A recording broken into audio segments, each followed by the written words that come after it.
The apartment still smells like fresh paint and emptiness. I sit on my single piece of furniture, a leather recliner I bought yesterday, and stare at the phone in my hand.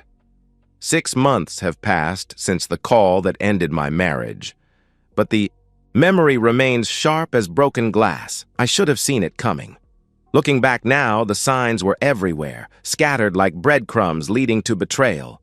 But when you're working 14-hour days at Midwest Manufacturing, pulling double shifts to keep your wife happy, you don't notice the small things. You don't see how her thank you becomes mechanical, how her kisses turn into obligations, how her eyes glaze over when you talk about your day at the plant. Melissa hadn't worked in 3 years. Just until I figure out what I want to do, she'd said. And I'd believed her. Why wouldn't I?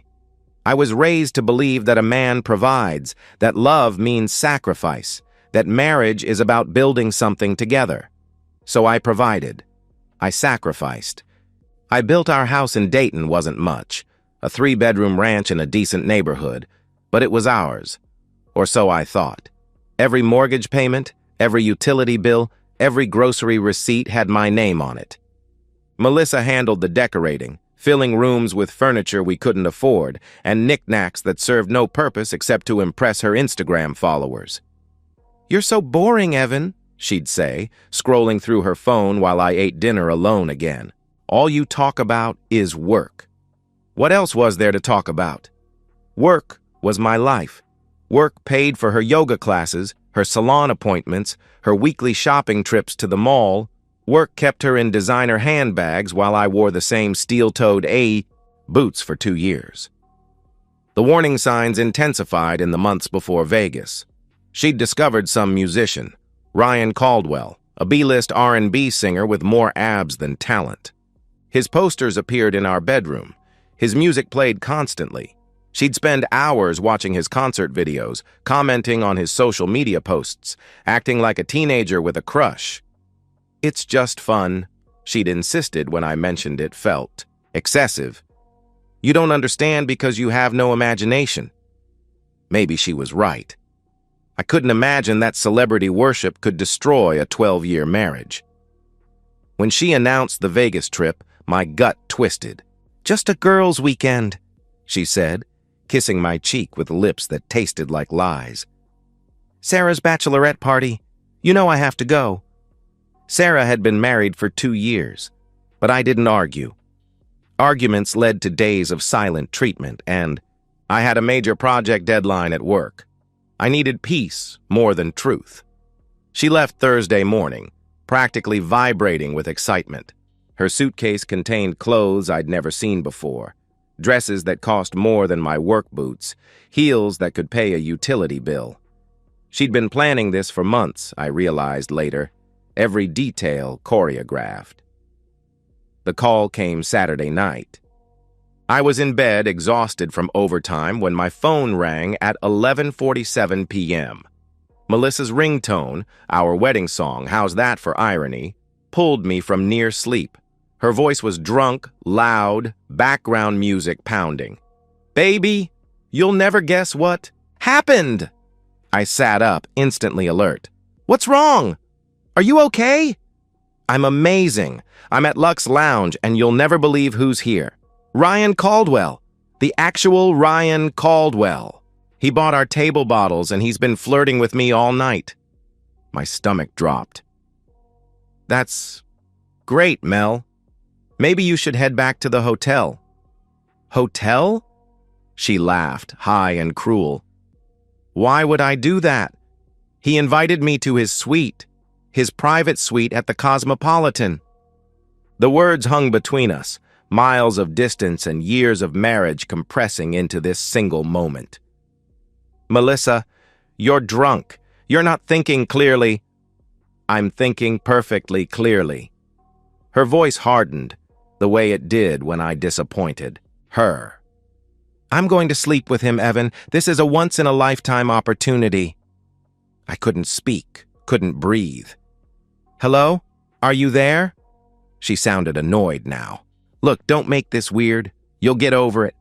Hell, if you had the chance with some celebrity, I'd let you do the same." "No, you wouldn't," I thought.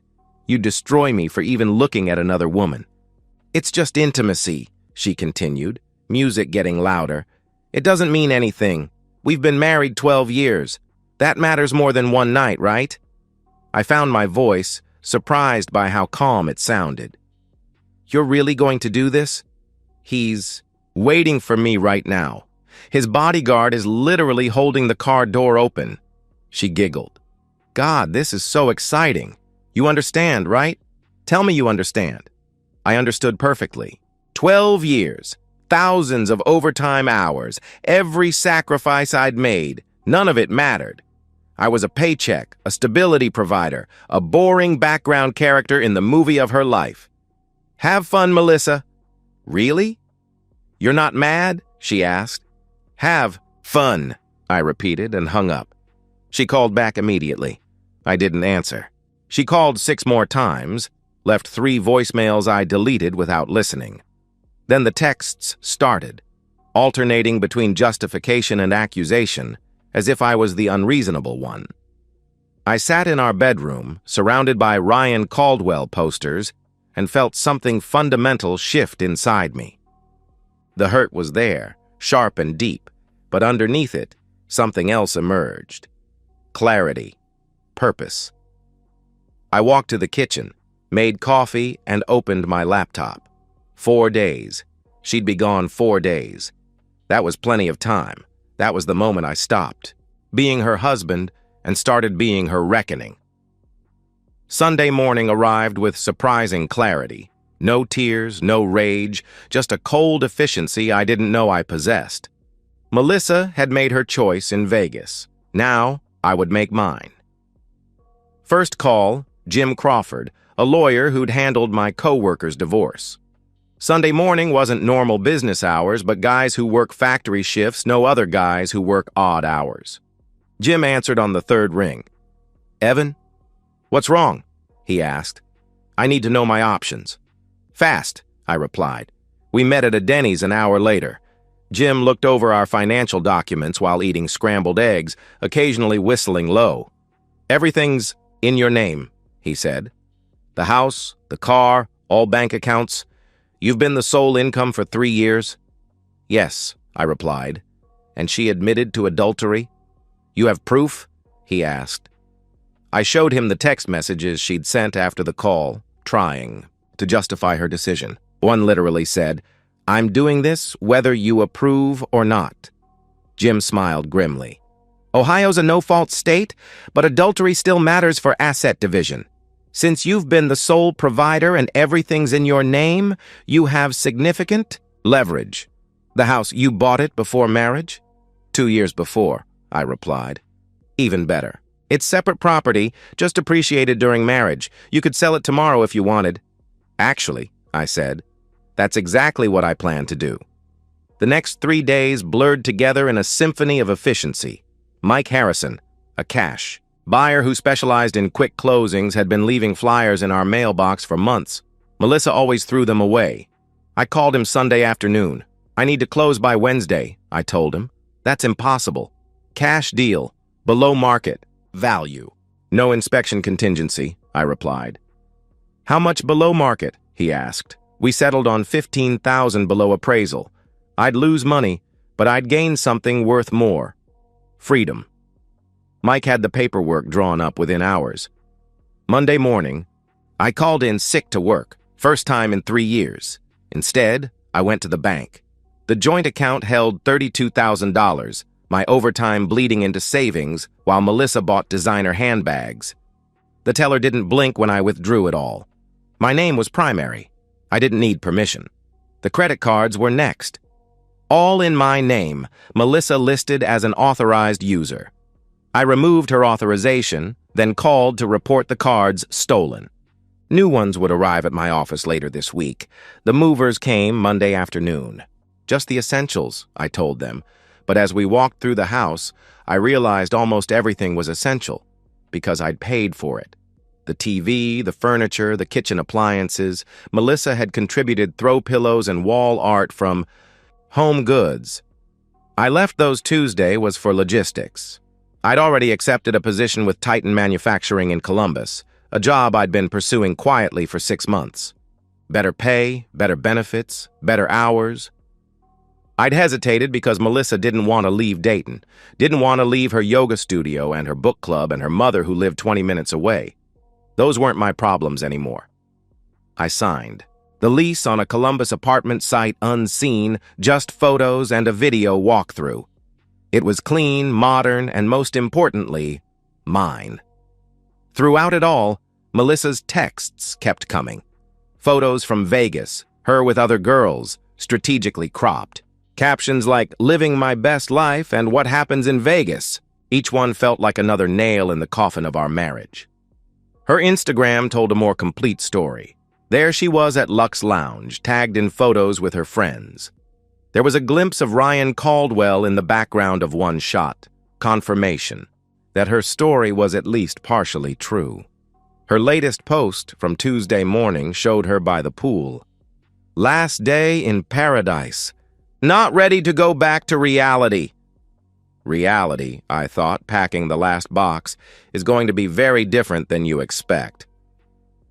Wednesday morning, the house closing happened at 9 a.m. Mike Harrison handed me a cashier's check.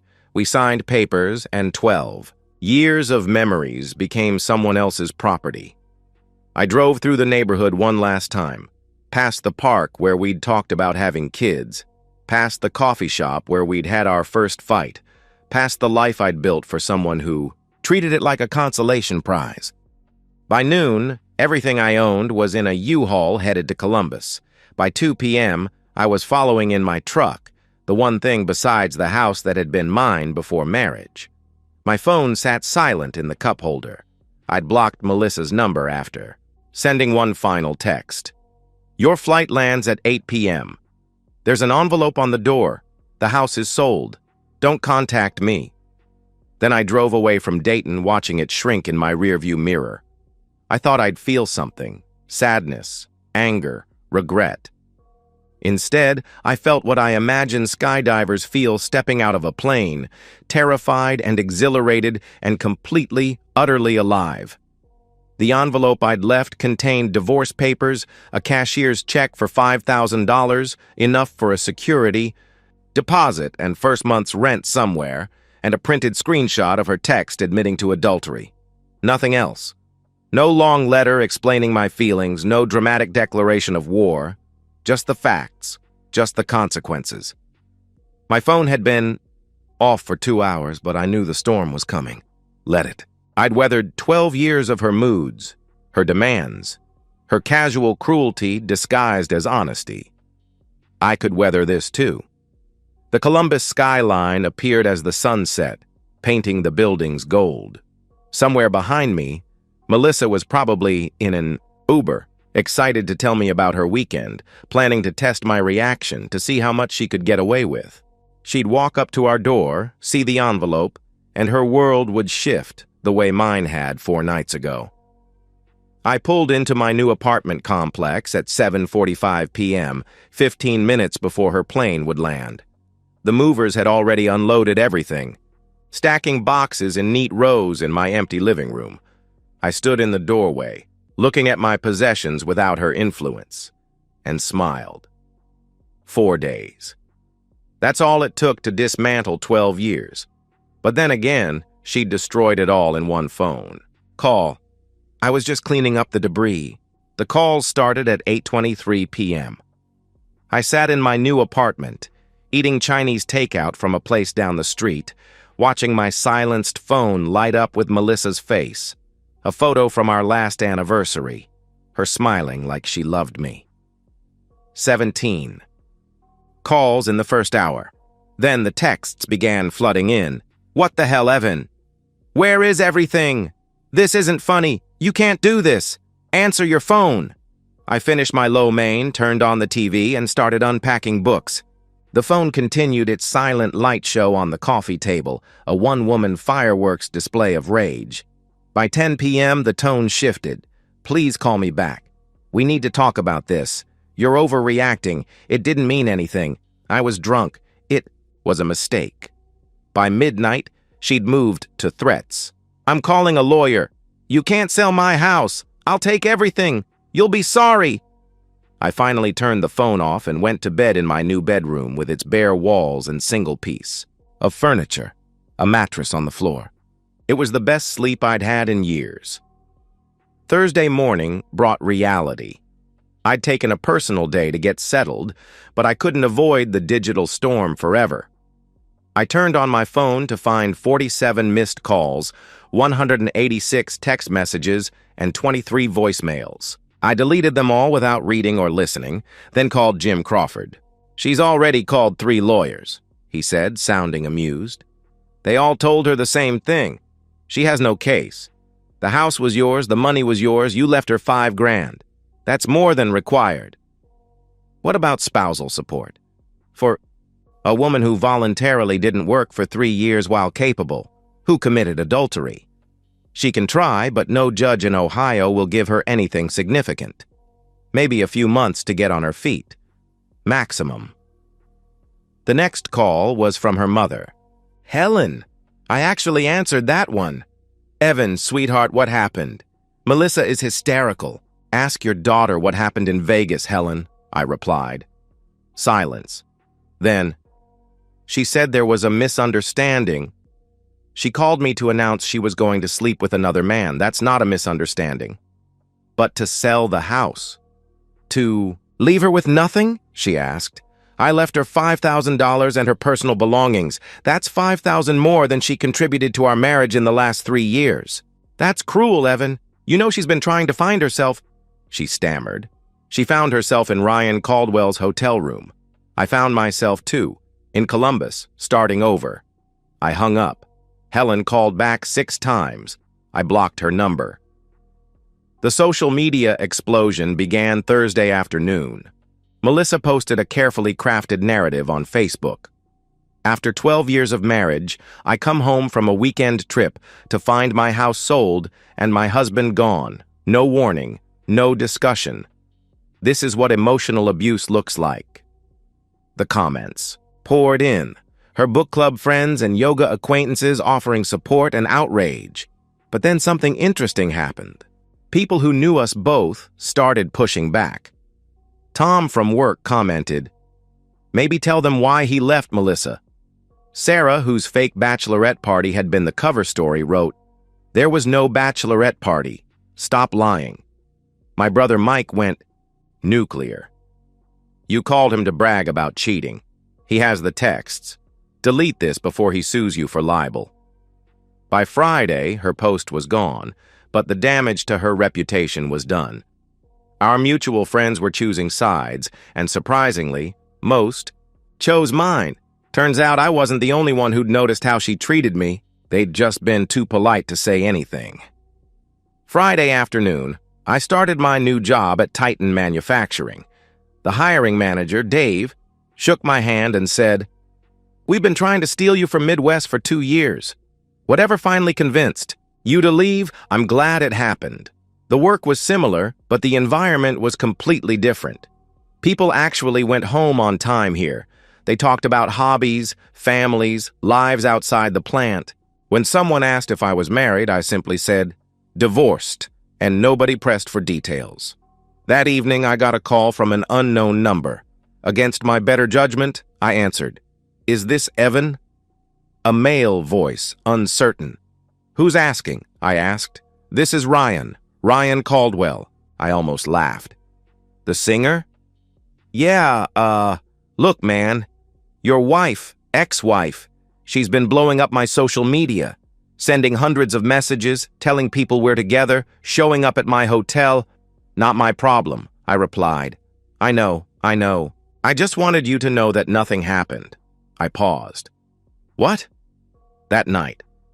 Nothing happened. She came to my suite. Yeah, but she was sloppy drunk and crying about you. Kept showing me your picture, asking if she was making a mistake. I sent her back to her room. Nothing happened, man. I don't mess with married women." The irony was perfect. She'd destroyed our marriage for a fantasy that never even materialized. "Thanks for telling me," I said. "But it doesn't change anything. She made her choice when she went to that room." "I get it. Just thought you should know. And hey, I'm filing a restraining order against her. She's completely lost it. After he hung up, I sat in my empty apartment and laughed until my ribs hurt. All that destruction for nothing. She'd traded a marriage for a story to tell her friends. And even the story was a lie. The weekend brought more revelations. Janet, Melissa's best friend, called from a number I didn't recognize. She's staying with her parents, Janet said without preamble. She can't afford an apartment. Did you know she had $18,000 in credit card debt? On cards you didn't even know about? No, I said, though nothing surprised me anymore. She's been living a complete fantasy, Evan. Buying things for the image, for Instagram, for this imaginary life where she was some kind of influencer. She had 400 followers. Nobody cared except her. Why are you telling me this? Because I helped her pack her things from the house before the new owners moved in. You left all her stuff in the garage? Everything that was hers. It fit in my Honda Civic. 12 years of marriage and her entire contribution fit in my compact car. Janet paused. I'm sorry I didn't say something sooner. We all saw how she treated you. We should have said something. By Sunday, 1 week after the phone call that changed everything, I'd settled into a routine.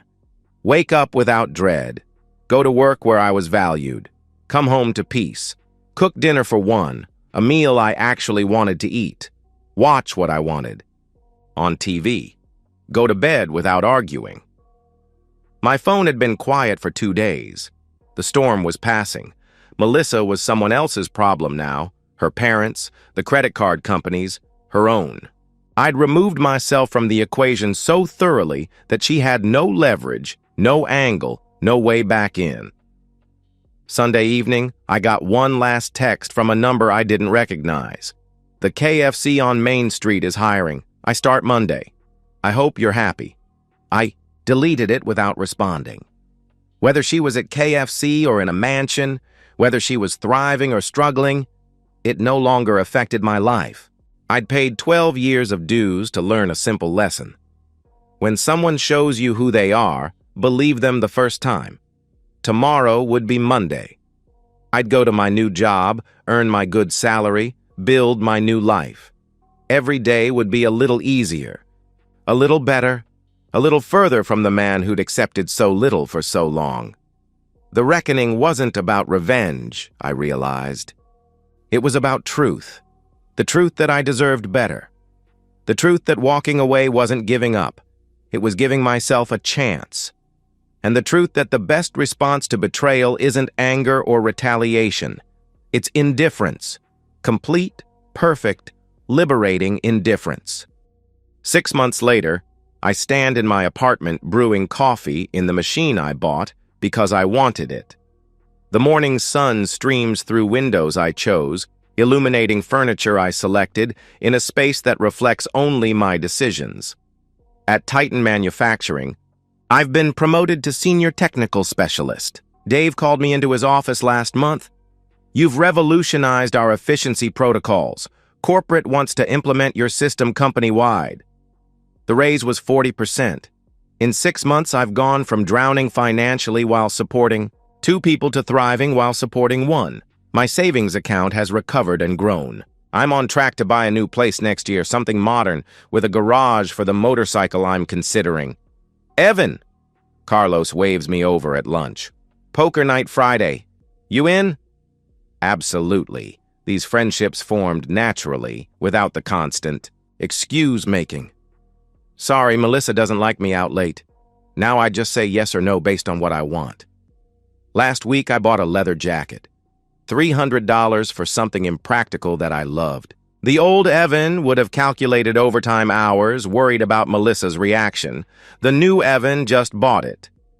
You look good, Amy from accounting said at the company happy hour. She's been flirting subtly for 2 months. Red hair, quick laugh, reads actual books. She's training for a marathon, pushing limits after her own divorce. I'm not ready yet, but I'm getting there. My phone rings. Mom, how's Columbus treating you? Great, actually. I ran into Helen at Kroger. Melissa's working at KFC, day shifts, living in her childhood bedroom. I wait for satisfaction, for vindication. Instead, there's just neutrality. She's a stranger now, someone I used to know. She asked Helen to ask me to ask you. No, I told Helen that. But honey, are you okay? Really okay? Yeah, Mom. I really am. The anger dissolved months ago, replaced by gratitude. Not for the betrayal, but for the clarity it provided. I'd been sleepwalking through life, convinced that sacrifice equaled love. Thursday brings news. Tom texts. Ryan Caldwell filed a restraining order. Melissa showed up at 3 of his concerts. I forward it to my lawyer, then delete the thread. My indifference isn't performed. It's real. I've started reading again. Mark Aurelius speaks to me. The best revenge is not to be like your enemy. I'm building something she could never understand, a life based on self-respect rather than external validation. The gym has become sanctuary.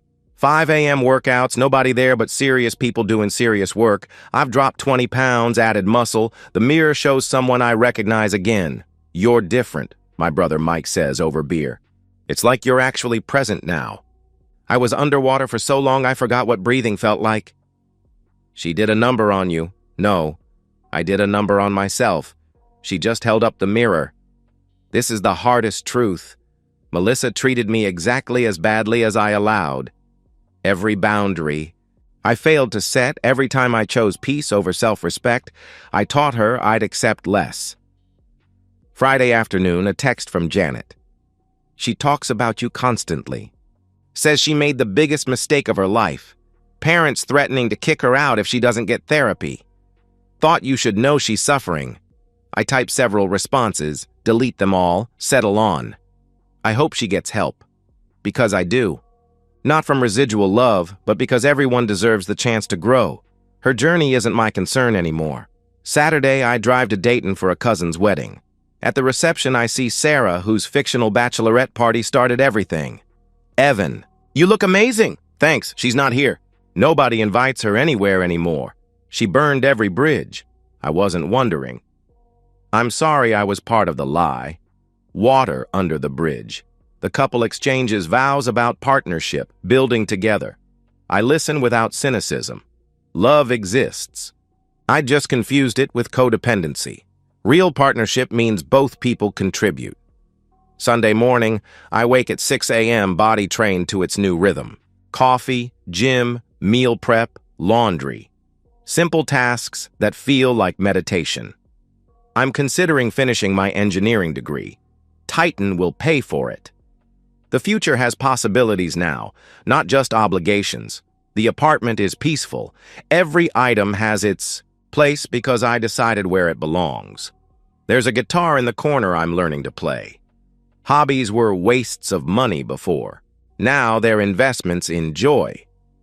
Carlos texts about dinner. Amy's coming too if that's cool. It's cool. Everything's cool. Not perfect, but genuinely good in a way life hasn't been in over a decade. Tomorrow marks exactly 6 months since Vegas. Since the call. Since liberation disguised as betrayal. Tomorrow is just Monday, another day building forward instead of looking back. The best revenge is a life well lived. Not for show, but for the simple satisfaction of waking up free. Every good day is compound interest on the investment I made in myself when I chose to leave. Melissa gave me an unexpected gift that night. She showed me who she really was. More importantly, she forced me to see who I'd become, a shadow, a wallet, a supporting character in my own life. Now I'm the protagonist again. The story's quieter but infinitely more satisfying. I'm not living for anyone's approval, not sacrificing for anyone's comfort. I'm just living, fully, simply, authentically. And that's everything. The message comes through LinkedIn. Melissa Johnson, née Patterson, using her maiden name again. I know you'll delete this, but I need you to know I'm in therapy now. Real therapy. I understand what I did, not just Vegas, but everything. Years of taking you for granted, treating you like an ATM, dismissing your dreams. I see it now.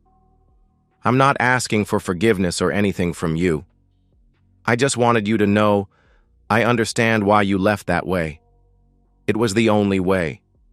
Your silence saved us both. Thank you for the 5,000. It saved me when I didn't deserve saving. No response needed. I don't send one. But I don't delete it either. Proof that people can grow even too late. A news alert. Ryan Caldwell announces retirement following harassment allegations. Multiple restraining orders, problematic behavior. I feel nothing, just mild interest. In any stranger's downfall, Amy and I have been dating 3 months. She has her own life, career, friends. We see each other by choice, not obligation. Partnership, not parasitism. You were married before? She asked last month. 12 years? What happened? I gave everything to someone who gave nothing back. Then she cheated. Do you hate her? No, you can't hate someone you nothing, and I nothing her completely. She laughed, then kissed me. Good. Hate means they still own real estate in your head. My finances are recovered. Emergency fund, maxed 401k, saving for a house while still living well. One person thriving costs less than 2 people living a lie. The divorce decree arrives. Uncontested clean break. She even waived appeal rights. Maybe she learned something. Maybe her parents threatened to cut her off. Doesn't matter. 1 year to the day after Vegas, I'm in Nashville with Amy. My phone buzzes. A reminder I'd blocked. Melissa's number a year ago. I delete it. Unnecessary now. You okay? Amy asks. Perfect, I say, and mean it. I used to think love meant giving everything. Now I know it means being with someone who would never ask you to. The best revenge isn't living well despite someone who wronged you. It's living so well you forget they wronged you at all. It's becoming someone who wouldn't tolerate that treatment for a single second. That day came and went without me noticing. I was too busy living to mark the moment when the past finally became the past. The man who sat in that bedroom, listening to his wife announce her betrayal, feels like a character from someone else's story. That man needed to believe sacrifice equaled love. This man knows better. What I lost was never mine. An illusion, a performance, a slow drowning disguised as swimming. What I gained was myself, and that's everything. And that's the end of today's story.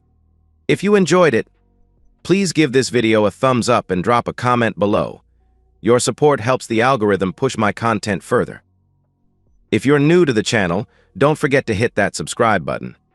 It really helps me keep creating more stories for you. Thanks for watching, and I'll see you in the next one.